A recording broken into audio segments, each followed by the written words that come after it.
ગુરુજી, તમે મારી ચિંતા નહીં કરતા. બસ બસ, હવે બોલતો નહીં. પહેરવો ન જાય ત્યાં સુધી હાલવા ચાલવાનું બંધ રાખજે.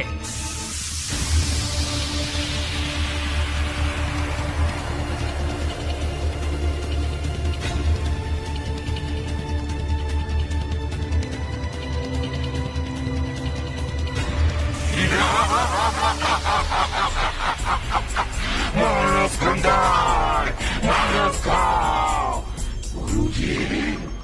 ગુરુજી, મને કોઈ માણસની ગંધ આવે છે. કોણ આવ્યું છે? બેરવા, તને મારી ગંધ આવતી હશે. બાકી તારા ભયથી આજુબાજુના કેટલાય ગામની ધરતી ઉજ્જડ થતી જાય છે. હવે અહીં મોતના મુખમાં કોણ આવે? તમારી ગંધને હું ઓળખું છું ગુરુજી.